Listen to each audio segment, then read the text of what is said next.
এই বাংলার যে ভাব জগৎ বলুন কি দর্শনের জগৎ, চিন্তার জগৎ, এই জগৎ প্রতিষ্ঠিত করতে পেরেছে।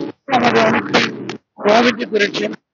অত্যন্ত প্রিয় মানুষ ছিল, অত্যন্ত কাছের মানুষ ছিল।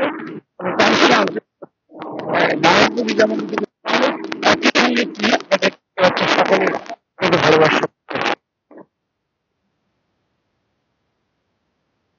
লম্বা লড়াই তিনি আমাদের সঙ্গে ছিলেন।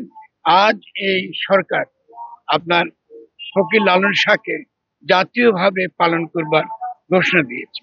সেক্ষেত্রে তার কিন্তু অবদানটা আমাদেরকে মনে রাখতে হবে। তিনি কিন্তু এই জায়গায় এনে দিয়েছেন।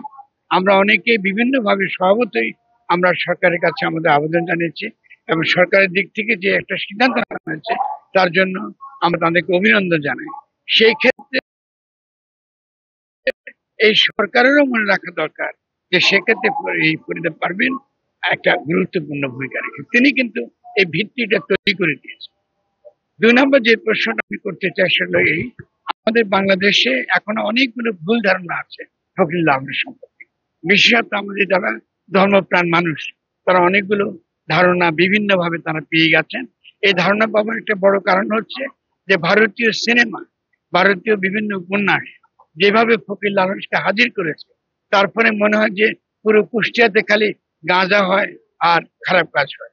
এই যে অদ্ভুত একটা আক্রমণ হামলা আমরা পশ্চিম বাংলা থেকে পেয়েছি দীর্ঘকাল ধরে, এর ফলে আমাদের ধর্মপ্রাণ মানুষ অনেক সময় অনেক আপত্তি করেছে, অনেক ক্ষেত্রে তারা অনেক প্রশ্ন তুলেছেন।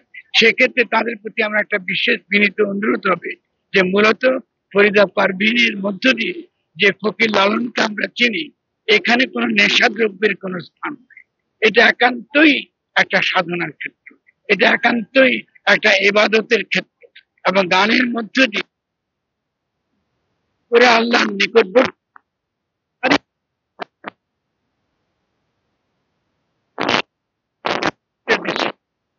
তৃতীয়, কুষ্টিয়াবাসীর কাছে একটা নিবেদন আছে।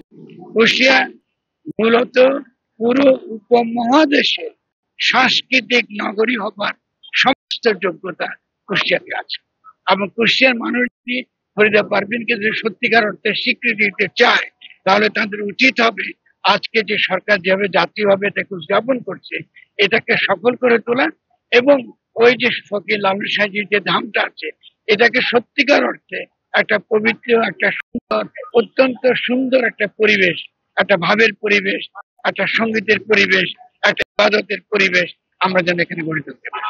এই ক্ষেত্রে আমি কুষ্টিয়াবাসীদের কাছে আবেদন জানাই, এটা আপনাদের সম্পদ, সম্পদ নিয়ে আছেন, এটা সম্পর্কে আপনারা নিজেও জানেন। তো সেই সম্পদকে আমাদের অনেকের চক্ষু খুলে দিয়েছেন, অনেকের কাছে হাজির করেছেন ফরিদা পারভীন। আমরা চিরকাল থাকবো আপনার সকল করেন।